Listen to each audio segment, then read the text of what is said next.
Welcome to Wednesdays with Willa. I am your host, Willa White, and this is my weekly podcast show that airs live on Wednesday mornings at 10 a.m. Eastern on my Facebook page, Willa White Media. This is an opportunity for me to have a spiritual conversation with my special guest, and I've had some great guests over the year. This is my fourth year doing Wednesdays with Willa. So many wonderful spiritual topics, usually relating to spiritualism, mediumship, healing, faith, family, and more. And I'm delighted to have on my show again, Nancy Lombardo. Thanks for being here today, Nancy.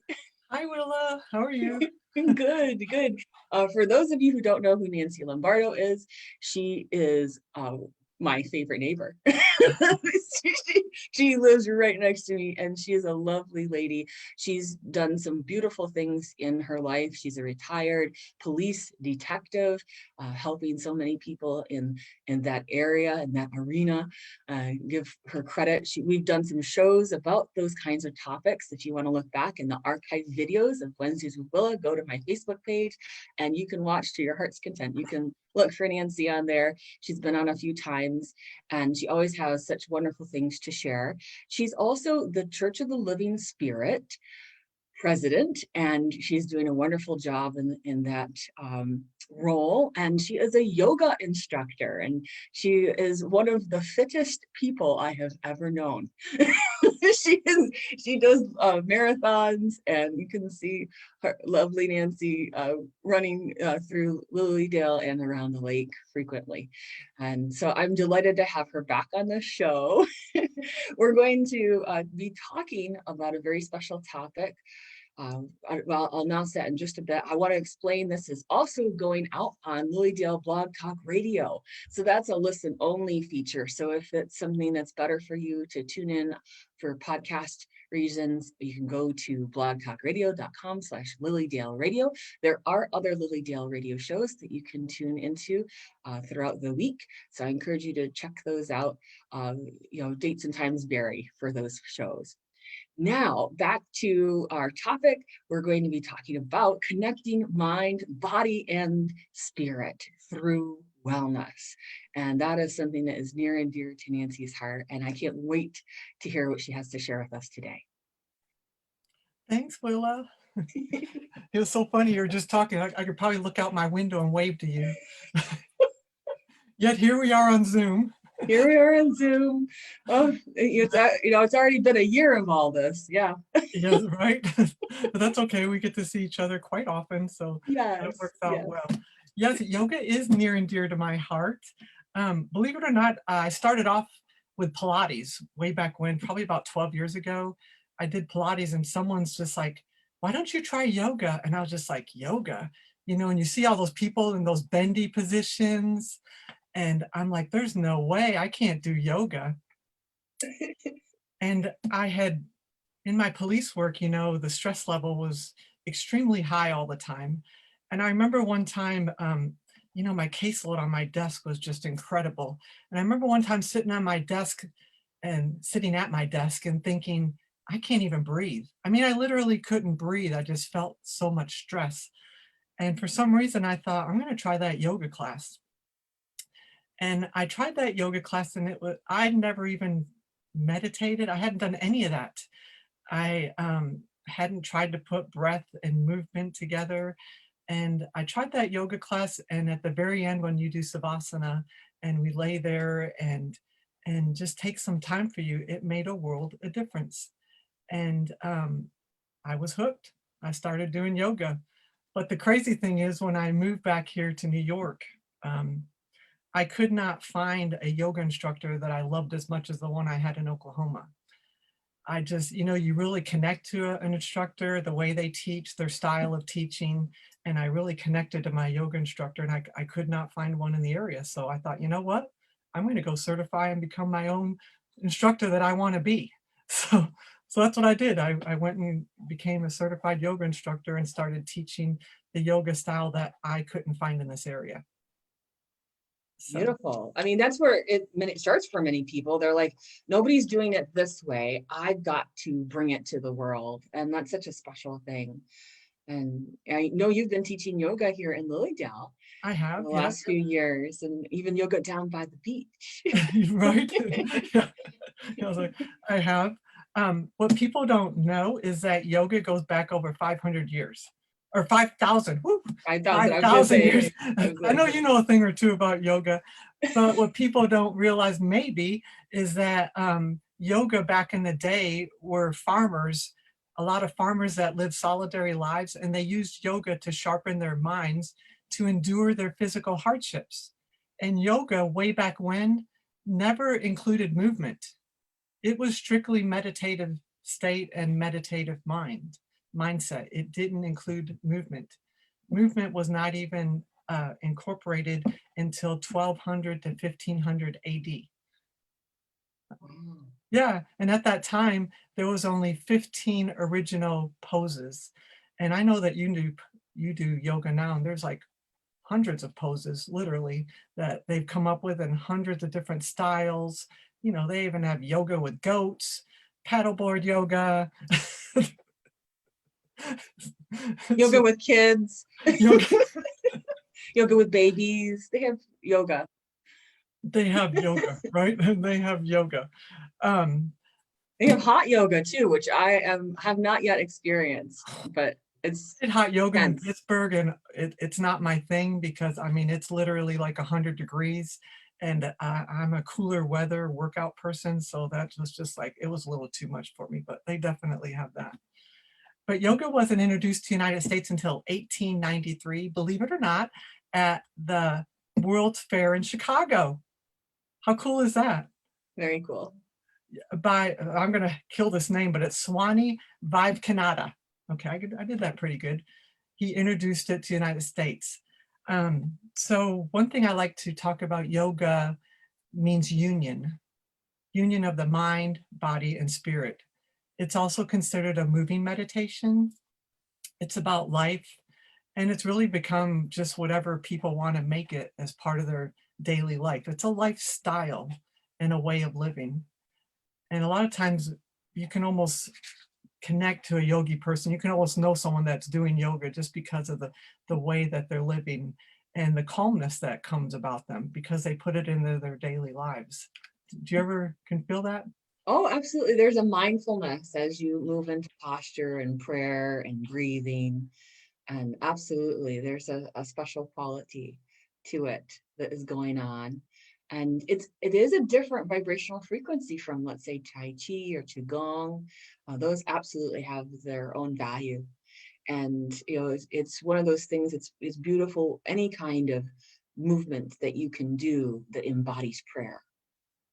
Yeah, I like that. How long I know you've practiced yoga for sure. Oh yeah, since I was a teenager. Are But you serious? That goes yeah, that far back? Wow. oh yeah. But at the same time, in different phases of my life, my body has been capable of different things. So I've had to always um, be aware that the body can shift, and so that's why it's beautiful. There's so many different forms of yoga Yes. because as Mhm. you're phasing through your life and your physical capabilities during those times, you can know not to push yourself too far when you're in a more delicate mode, and that there are other postures that you can adapt. Yoga is very adaptive, but there is a mindset. When you say, Nancy, there's a mindset of purity. Like certain people, like this is how you do yoga for real. There's a purity concept with it, and they wouldn't necessarily like this alternative vision that some people bring to yoga because they want that pure sacred connection type Yes. yoga. Yeah, so Yeah, it's the sacred goes back to the union yes, for yeah. sure. So I think there has been that purist mentality. I'm glad that that is there, but we do have the yoga being accessible to all. Yes. And I there's this quote from Michelle Taylor from the book The History of Yoga, and it says, "The one constant for yoga throughout all its changes over all this time, it has always made sense right where it is." And I love that because it has, evolved, it's changed. There's so many new things, and it makes sense for who you are, where you are in your life. And like you said, I've had neck injuries, I've had my neck fused together, I've had knee injuries, and there's a lot of stuff I can't do. So I just incorporate what I can do that makes sense for me and my body. Mhm. That's exactly what you have to do with it. So for anybody that says they can't do any of it, you can sit in a chair and move your arms, and that could be yoga. Yeah, they Okay. have chair yoga. Yeah, they have chair yoga. They have chair yoga. So yeah, you can definitely make it You anything you know, want to in be. my pregnancies, I had yoga videos that were especially for pregnancy to help open and to keep things flowing beautifully and nicely. And a lot of that was done in the chair as you go farther in the trimesters. So that was my first experience of chair yoga. Right. Yeah. And what I think is cool is there's so many, even like the police departments now are incorporated in their physical fitness activities. I was talking to our friend Lisa Williams and her husband Chris, who's in the military. She said they're starting to do yoga every Friday now. So the Yoga military is Fridays. using it as a stress reducer also, because, like I said, it just helps out overall health and wellness of your body to incorporate that into your routine. Yeah, So I, football teams, sports teams have yes, incorporated it. It's something that is becoming more universally known, accepted over the decades. Definitely. And it is something that I really enjoy myself, and I'm glad other people are finding peace within those movements too. There's something to be said when you are holding a posture and you're having to just focus on that moment. It does still your mind and still all activity. So you're focused so purely on that instead of the distractions that other life can bring in those right. moments. Right. And compared to spirituality, yoga's, of course, a personal practice, and it does tend to answer some of life's biggest questions, as we always question in spirituality, as who am I? Where did I come from? What must I do with my life? And I think that's kind of parallel sometimes to our questioning and always searching for our own selves spiritually. Why there's a unique parallel with yoga and spirituality, I believe. Do you not? Oh yeah, for a lot of people, that is something that you know. Many people who follow at least the yoga breathing, especially, they've been able to get very strong lung functionality, and then also gets them into a particular vibrational frequency to do higher vibrational spiritual work. Oh, I like that. That's a great way to put it. Yeah. So So cool. some yoga is not always about pushing your body and or twisting your body or contorting it. Sometimes it's about just being in, let's say, mountain pose and being grounded in that space, and knowing that as you breathe there is a transcendence that is moving with the body and the energetic body at the same time. Yeah, absolutely. So today, I wanted to, there's so many different, there's 8 limbs of yoga. There's so many different components to yoga. We could go on all week and talking about it. So I wanted to kind of slim it down a bit into, there's Savanana. I'm saying that wrong. Savananda. Savanana. I knew I'd mess it up. Anyways, he wrote over 200 books on yoga, and he's known for 5 principles of yoga, and his 5 principles, which kind of breaks it down easily for people: proper breathing, positive thinking, proper exercise, proper relaxation, and proper diet. So I thought this was an easy way to breaking it down into 5 spaces that we could talk about that could maybe help people incorporate some of these simple little exercises I want to show you this morning into your Yeah, life for your overall wellness. So beautiful. thank you. So I wanted to begin with proper breathing, pranayama. Prana meaning life force, breath energy.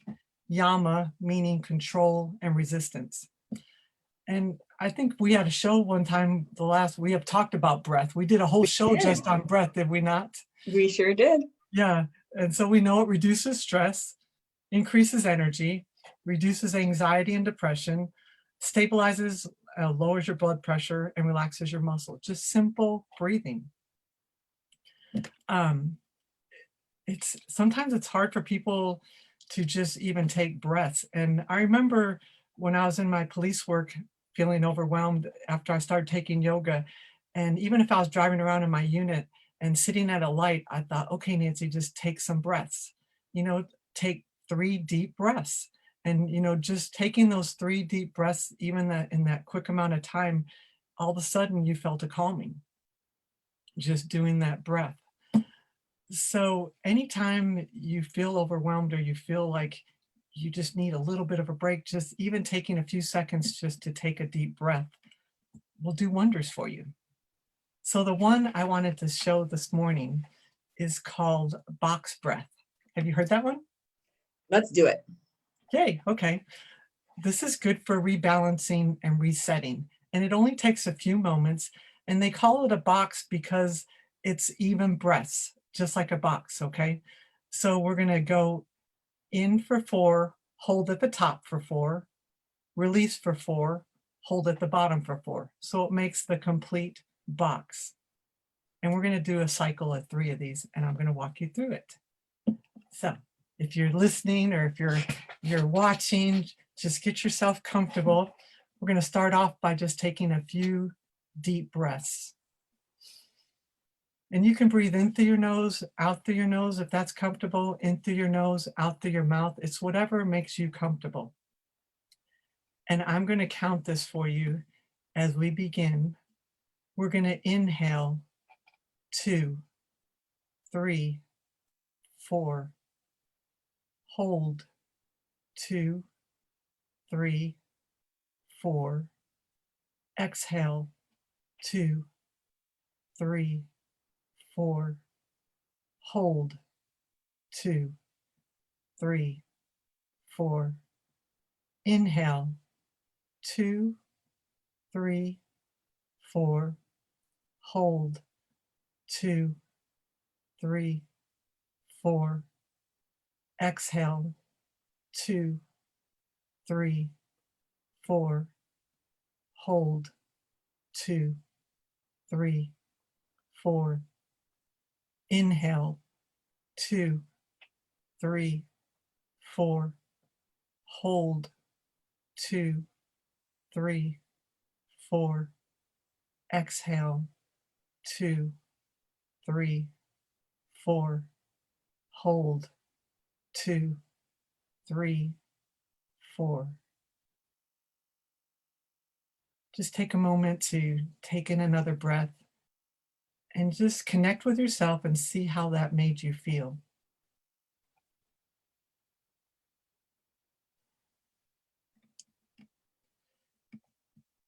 And keep in mind, if the 4 was too hard for you if that was too long of a breath in and too long of a breath out, you can reduce that to a 3 or even to a 2 if you're a faster breather. But as long as you keep it an even amount of time to complete that square box. How did that make you feel? Very good. Thank you. Yeah, that's cool. Yes. Yes. Yeah, like I said, that's just something, a simple little exercise, and it's easy to remember too. Even breaths all the way around. Just give yourself that moment of time and space, and relaxation. And what I think the counting does is it's a distractor, because sometimes people like, oh, you got all this stuff in your head and you can't get out of your head. So if you put those numbers and actually count it, you can't count out loud, you'd have to count it in your head if you're doing it by yourself. But it's a distractor for your brain and an interrupter. And it kind of makes that break to be able to allow you to give you that space that you need. So a simple little exercise.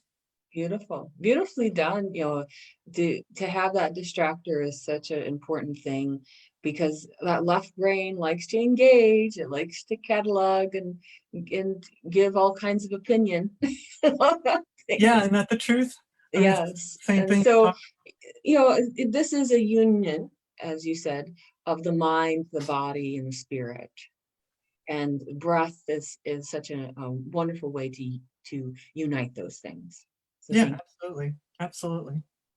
So the second thing we're going to talk about is positive thinking and meditation.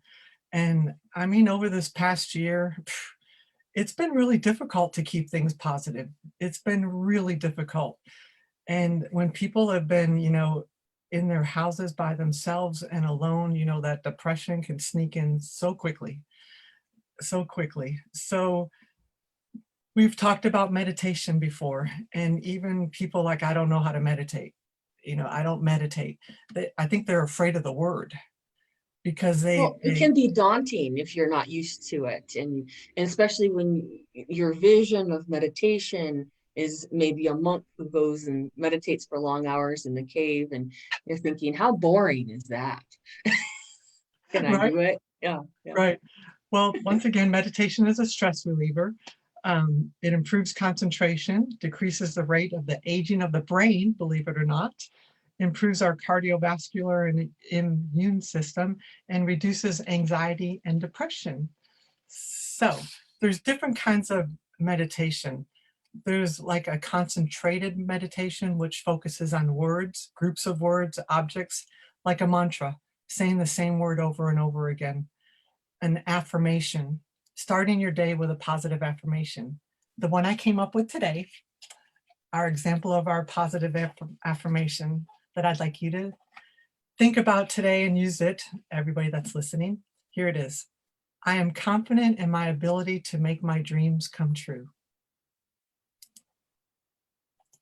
Simple. And you can keep saying that over and over again. I'm confident in my ability to make my dreams come true.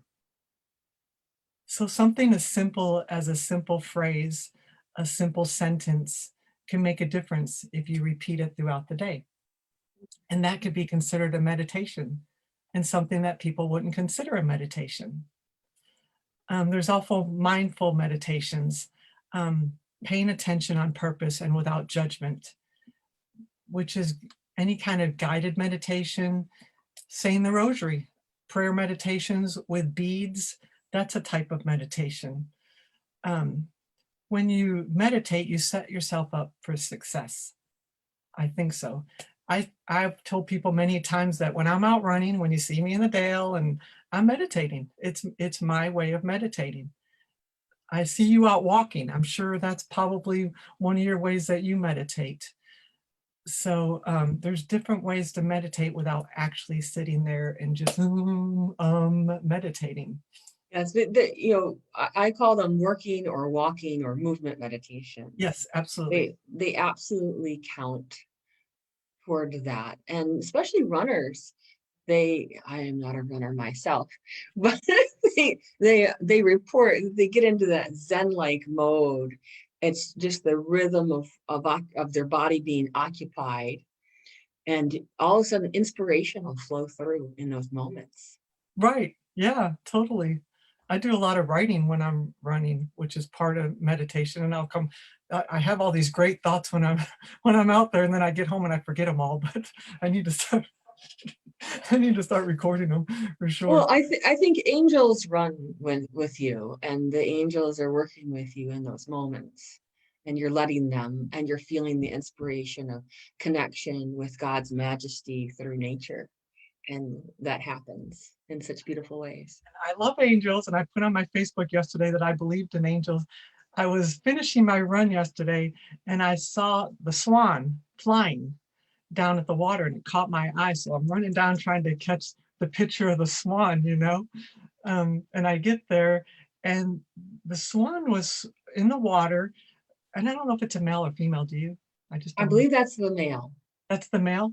Well, he Yeah. was swimming with his feathers up, which is, I've never seen him doing that, completely up.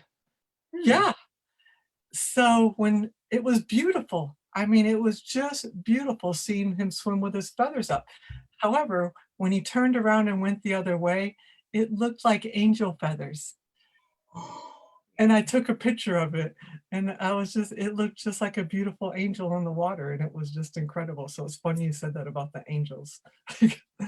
I know when we find a swan feather, it feels like there's just a little angel at the lakeside, or if we're kayaking. It's beautiful to find that. It's a Yeah, little remembrance. yeah, Absolutely. it was. So I enjoyed that. It was, Yeah, but I know what you mean. It's like the swan feathers kind of have that furled extra furl Yeah, to it. Yeah, yeah, yeah. that's just strange. I've just never seen it puffed up like that. So I don't know. So another thing with meditating, mudras, hand gestures. Um, and believe it or not, each finger has different energy, just putting different fingers together. Um, One of the most commonly seen ones is the thumb and the index finger. Very common. And it's said to ensure mental peace, concentration, and actually activates the diaphragm. You would never think that. So that's a very, and this is one I'll use when I show a couple of the poses I'm going to show you. One of the most common ones I like to use too, connects the right, left, left, right. It just feels like an overall connection with your body. And it's simple. The one I also use and we use a lot in yoga is, of course, our namaste hands, just our simple hands together. It creates such a sense of awareness, also connects the right and left sides of the brain, and gives you a sense of calmness just by putting your hands together and realizing your right and left side and making that a union of one, along with your breath. It's just, to me, it's just such a calming movement and such a simple movement. And when you put it by your heart, it like connects it all to your heart soul. And I just love that. Yeah, it's so beautiful. The polarity, because you have different polarities in each hand and the chakras that are there. And then when you join them, and then at the heart, absolutely. Yeah. Yeah, yeah. Polarities. I love you. I love your vocabulary. Well, that's what they are, the different magnetic polarities in there. I always talk to you about how wide your vocabulary is. Like, oh, I need to be like Willa. Oh, come on now. I need to be like Nancy. So the number 3 thing we're going to talk about is exercise. And I know this word alone just scares people to death, you know? And I mean, seriously, people like, I don't have time to exercise. That's probably the number one thing you hear people say. I'm too busy. I don't have time to exercise. Well, most people, when they're at work, exercise. You know, if you have a job at a convenience store or anywhere and you're walking around, that's exercise. Um, if you're sitting there and honestly at your computer, that's a form of exercise. I'm sure you're burning something doing that. A little Especially if bit. you have a standing desk. Yeah, those are so cool. Yeah, Yeah, those are yeah. so, I love the idea of those. Yeah. Um, so incorporating some sort of exercise, you know, I've even seen, you know, the shows for older people that can't get up and they got that little bike thing where you just put your feet on, and that's exercise. It's movement. It's any kind of movement. And if you're sedentary and sitting there, moving your hands around, moving your wrists around, just some kind of movement, even if you feel like you can't do movement, it, you know, increases oxygen, the flow of oxygen. It will just help you incredibly rather than just sitting there doing nothing. Yeah, we don't want a state of atrophy or apathy.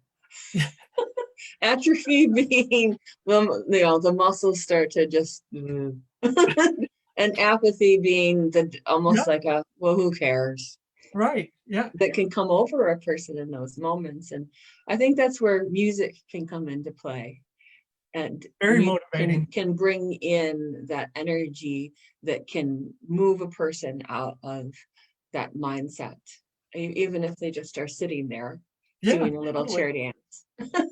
Yeah, I mean, so I'll run to music a lot just because it helps motivate me, especially if I'm out there doing some mileage by myself. It's just like, it's a long time to be out there running. Or sometimes I won't. It just depends what kind of mood I'm in. But music definitely can change your energy in 1 second just from music.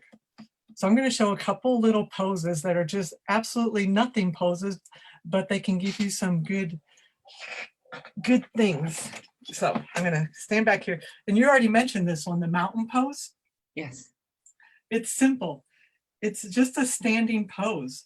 And your feet are together, toes together, possibly V'd out if that's comfortable for you, or they can be a little bit of shoulder width apart. And your hands, remember the index finger to the thumb? We talked about that. Yes.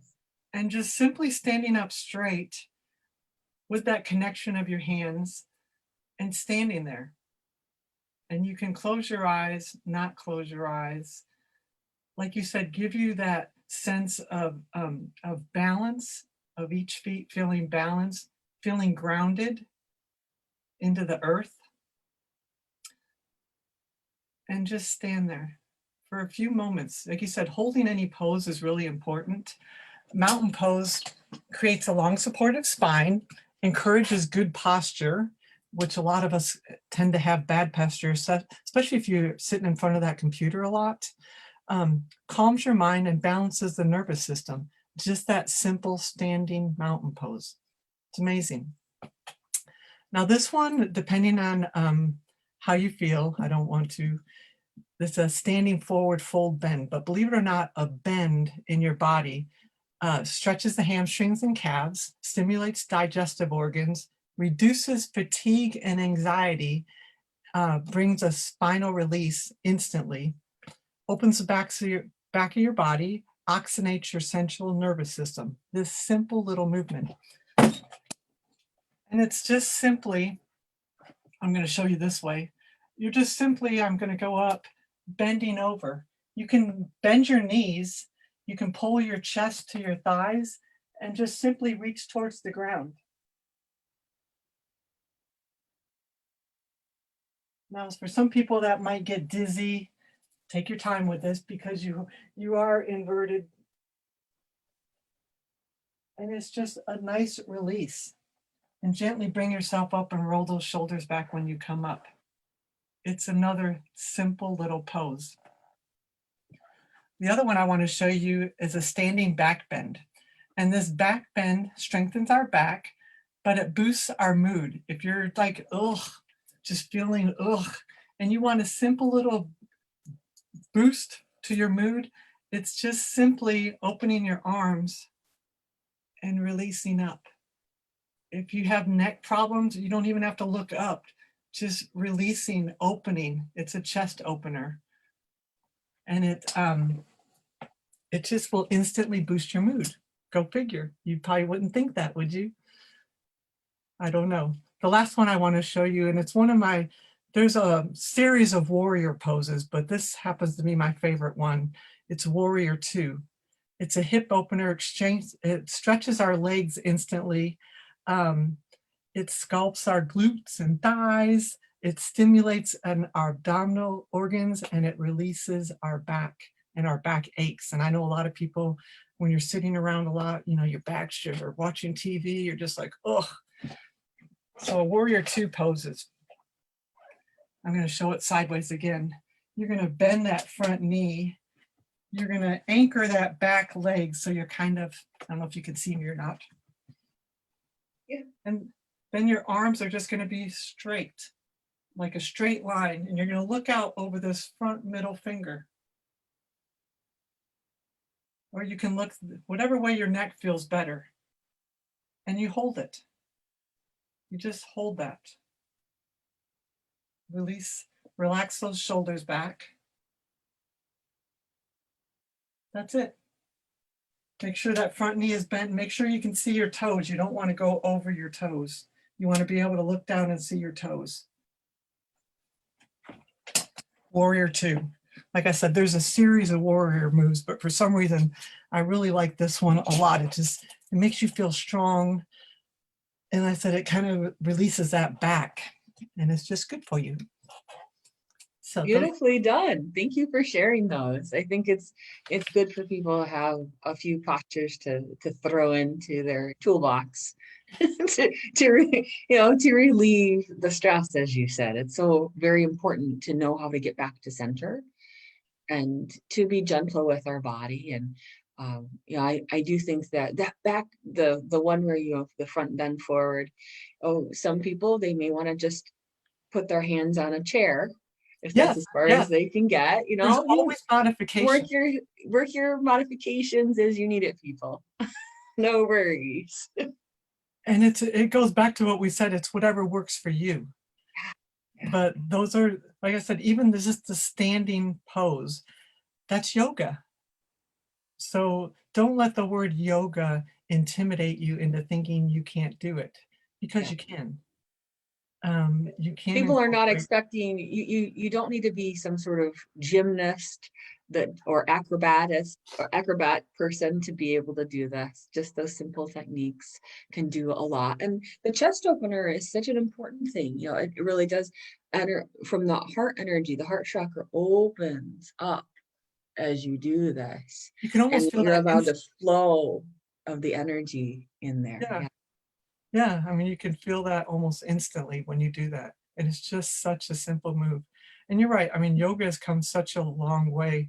You know, you'll see the ads and the people on YouTube, and yeah, they can do all that gymnastic type moves, but that's not me. That's never been me. This is where I tell you, I even went to a yoga studio in Hawaii many years ago, and they had been acrobats. Oh, yeah, totally, yeah. Their yoga floor had like special springboard stuff in it, and they expected us to be on our heads and everything, and I was like, I can't do this. You know, meanwhile, they have such control over their body. They can inhale and they can, you know, rearrange their organs practically. You know, I think that what my big takeaway was, I only do what I know to do. I can go a little bit beyond sometimes, but to just be in that space of, I'm going to be here now. I'm unifying. I am unifying with the divine. My mind, body, and spirit are all aligned as one in this moment.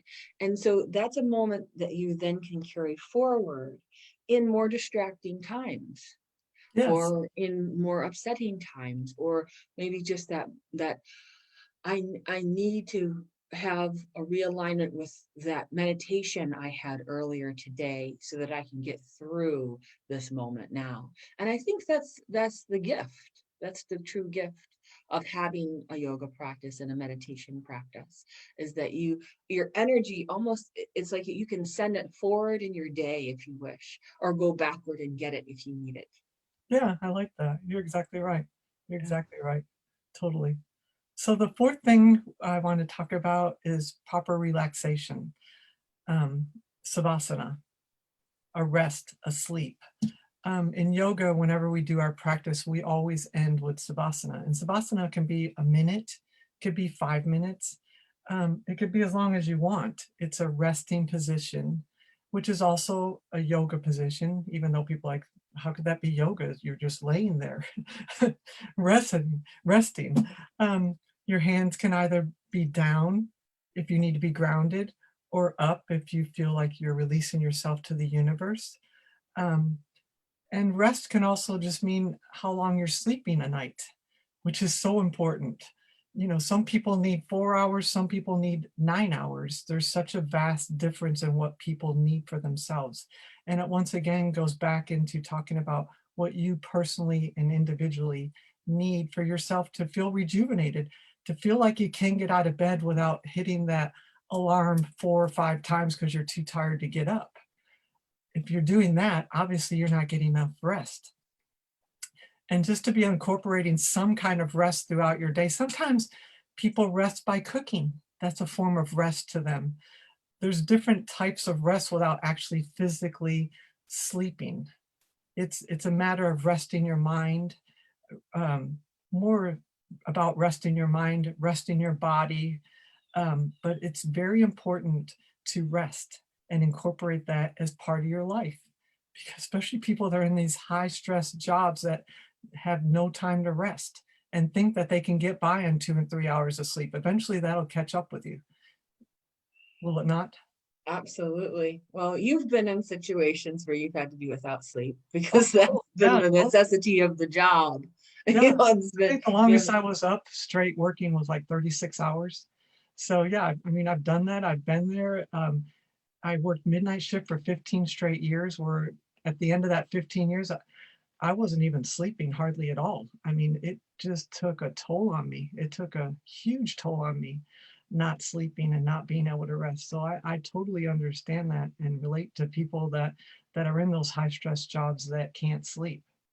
And I can't s- express to you how important it is to find that time to be able to make for yourself, to be able to rest. Yeah, that circadian rhythm in your case was definitely affected throughout all those Right. years. But and it's beautiful that you knew that the healing facets of yoga would help you with that. And one of my favorite things to do in Savasana when we've had group yoga classes is when the teacher, I remember Casey when she was teaching it at the church there, and she would just kind of come by and tweak your body so it was in that perfect posture mode, and it did feel so much better after she tweaked what you think you are versus let's put you in true alignment, and it's there so your body can remember what true alignment feels like.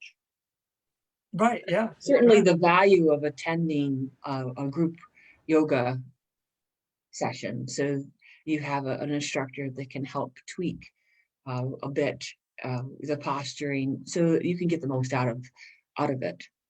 Well, I've been doing, as you know, a second certification. And part of the certification, our yoga instructor has been telling us to take pictures of ourselves and our postures and look at them because, and boy, am I surprised. I've been taking some pictures and I look and I thought, ooh, that's what I look like, because there hasn't been anybody going around tweaking me and getting me in that certain, maybe my back is rounded, maybe I'm not standing up. I thought I was in a good stand-up posture and I wasn't. I'm leaning a little forward, but you're exactly right. To be able to actually go by and tweak people just a little bit, or just kind of look at yourself a little bit and where are you holding on to things? Because you can surely see it when you take a picture and look back at yourself of where you're holding that stress at, where you're holding that negative energy at. It comes out in your body form for sure. You can see it, and I've almost been more aware that I swing my right arm more than my left, and I know it's because I carry my purse typically on that side, and it's Yeah, almost been kind of trained to kind of clamp my purse, right? right. Yeah, yeah. So I've been having to make that conscious effort and just to walk. But That's oh wait, interesting that you one noticed arm is that though. is not swinging as much as the other. Well, I noticed it on someone else, and I said, I wonder if that's happening to me. And I was like, yes, yes, that's what I'm doing too. That's very interesting. I noticed, I told you I've had constant chronic knee problem after surgery, and I was wearing a brace for the longest time on my knee. But I started noticing when I was running that I was almost, favoring that knee that I had the brace on and almost limping a little bit. I could feel that I wasn't running even.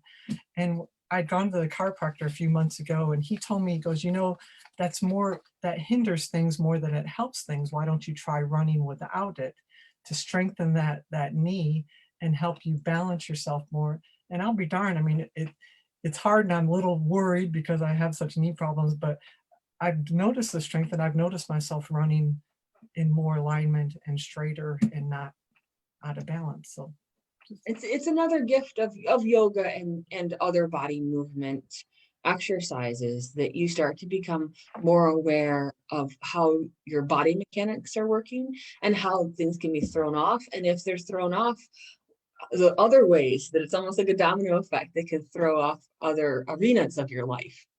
right. Yeah, totally. Yeah. Yeah. Yeah. So it's good to get back to those kind of basic principles of your body mechanics and of your breathing and go back to source, as it were. It does help to coordinate those things together. Right. Beautiful. I love that. So the last thing I want to talk about, and I know it's a sensitive subject with a lot of people, but is proper diet. And I know me and you have had plenty of talks about this because you've been doing different things. Sure. I changed my eating style about a year and a half ago after trying many different things. But I'm doing the keto sorta, pretty strict keto lifestyle. It's helped me because I have arthritis and I have different things I deal with, and just taking that white sugar out of my life just really helped me. Now, I'm not telling anybody to do that at all, but what I am going to ask anybody that's listening today, as far as diet is concerned, I'm going to challenge you to take one little simple change, make one little simple change in the way you're eating right now, and see if that makes a difference. Just one little simple change. Way back when, many years ago, the simple change I decided to make was to go from regular soda to diet soda. Bless you. um, just going from regular soda to diet soda. That's all I did. And believe it or not, just making that tiny little change, I mean, I lost weight just doing that. I felt better. Um, and I drank regular soda forever. Now I can't even stand the taste of it. I mean, I can't even do it. But I just ask you to take one little thing that maybe is not, you feel is not so healthy for yourself as your eating has become your eating habits. And I know it's been hard with the pandemic. If anything, I think they said people have gained an average on 10 to 12 pounds during this pandemic instead of losing weight. So because you turn to food, it's a comfort thing. You know, it makes you feel good. And I get that. But there's other things I think we've talked about today that can make you feel just as good. Breathing, meditating, movement, that can make you feel just as good if you use that as a crutch instead of food.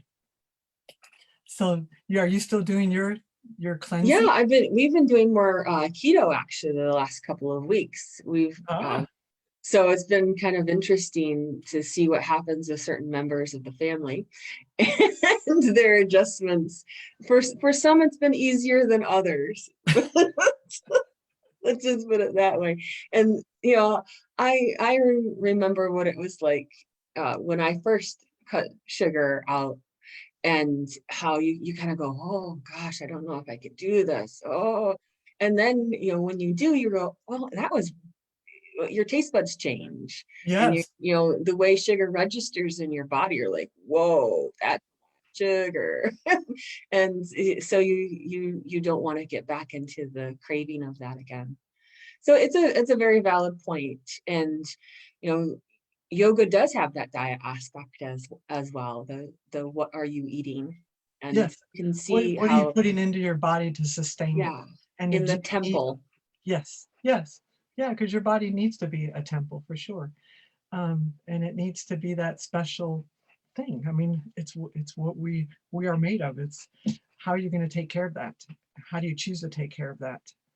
How do you choose to sustain yourself? And food is only about sustaining. So what are you going to put in that to sustain yourself? I know you've Exactly. done like cleansing too, and I was like, Oh yeah. how do you go without eating? 'Cause I can't do that. I'm a runner. I need to eat. You know. Well, you start to kind of work way through that. For some people they need to start small, and for other people they can go right into it. It just depends on the individual and to what level they have that. But fasting is something that you see in many cultures, in many religions, and it does have a purpose to let the body rest. The idea of savasana, being able to just lay and rest, and you gave other examples of rest. Sometimes our digestion needs to rest so Right. that we Yeah. can reset and really bolster our immune system during those times. So the thing, autophagy, right? If you're doing it, some of you out there might be knowing the intermittent fasting. Your body gets into autophagy. It's able to dump the things it no longer needs, so that you can run more efficiently. And that's something that's a good thing for regular lifestyle, but also for spiritual practice.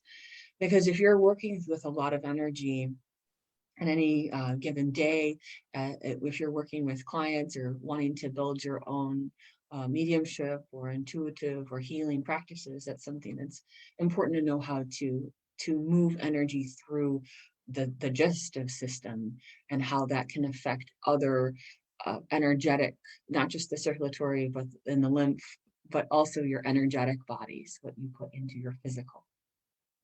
Right. And like I said, I don't like to scare people with the topic of diet because I know it's a sensitive subject for a lot of Sure. people for sure. Yeah. And it's personal. You know, what you eat is personal. I'm just saying to maybe think about what you eat a little bit more. And if you feel like maybe your eating habits aren't as good as they could be, maybe just choose one simple little thing to help better your eating habits, because in the reality of things, it's going to overall make you feel better. And it's going to incorporate everything we've been talking about this morning into one big picture. And the big picture is your personal wellness. Your personal wellness, your personal well-being, your personal happiness. It all intertwines. It's all together. It's all parallel, and it's all important. Absolutely. And so, and I said, if I know we've been talking about yoga a lot this morning, because I'm personal about it, I'm passionate about it. But if yoga's not your thing, just find what your thing is. There's all sorts of stuff out there, and I cross train for sure. You know, I do yoga, I do running, I do weight training, I cross train. I just don't. It's not. I'm just yoga and that's it. I do all sorts of things because that's what makes me feel good. It's just a matter of what makes you feel good, and incorporating some kind of wellness into your life, no matter what it is, because it's so important. And you put that together with your spirituality and your belief system, overall, you're going to be a much better, happier person. I couldn't agree more, Nancy. It's so beautifully put and stated, because it really is about connecting that mind, body, and spirit through wellness. That's why you chose that topic. We chose that topic title, that it was very much that how do we help people to unite those, to sustain them through stressful times, or times where they maybe haven't been focusing as they wish on these ideas, concepts, and making and putting them into a practice, putting them into reality. And hopefully, some people who've been tuning in today, they go, yeah, I think I want to try it. Or, yeah, this works. I'm glad they mentioned that. That's what's been working for me. There'll be something along the way that you'll resonate with, that you'll say, yes, that's a practice for me that I'm putting into my life because I feel the depth of it, the purpose of it. I feel that it is benefiting me in higher vibrational ways. So that's beautiful, beautiful. Right. And that's all what it's about for sure. Perfect. Yes. Well, you've shared so many great tips and practices with us today. I couldn't be more delighted with what you've been able to offer us. Well, thank you. And I love my neighbor. I love you too. And I want to mention that this is the last day. This is the last day if anybody wants to register to view my spirit guides class video. This is the last day for that. I thought I'd better mention it. And I will be putting up another class video to come, clairvoyance and symbol interpretation. And the second series of my Monday Night Circle is starting up on April 19th. So you can go to my website to register for those things at willawhite.com. And that way you can do some online classes with me. Some are video only, and some are live classes that you can attend and actually get some practice and interact with me and ask questions as needed. Don't you So have some meditation videos out there also? yeah, I have some audio meditations, and I'll be putting more out so people can get those. You have I a great enjoy. voice for meditation. You have the Thanks, perfect voice Nancy. for it. Seriously. I bet they're Thank you. excellent. Oh, thanks so much. I appreciate you saying that. And it's something that I think people need sometimes, a guided meditation so that they can know where next they need to go. But even during a guided meditation, if you need to go somewhere else, and it took you to a place where you were able to relax and you've accessed something else that is important to discover about yourself spiritually at that moment, I encourage people to go off the beaten track and go for it on that particular level, because that's how it is with yoga. That's how it is with any practice. We sometimes it opens the door for us so that we can then go deeper into our spiritual understanding and practices. Very, very Absolutely. possible. And a lot of great shows to look forward to here in April. Next week, I have on my show Joe Shield, and we'll be talking about mediumship and spiritualist principles. And then the week after that is Christine Freeberry. We'll be talking about the power of massage. And then I have another great show planned about the vagus nerve and the intuitive health connection. So this is a big health month for Wednesdays with Willa, but it all ties together for what can bring the best and brightest of yourself more into the picture in your own life. And I really feel that what you've shared today, Nancy, has been such a great foundation for so many as we start April. So thank you so much for Perfect. being Thank here. you. Thank you All so right, much. everyone. We'll see you on next week on Wednesdays with Willa at 10 a.m. And thanks again, everyone, for being here. Thanks, Nancy. Bye-bye. Thank you.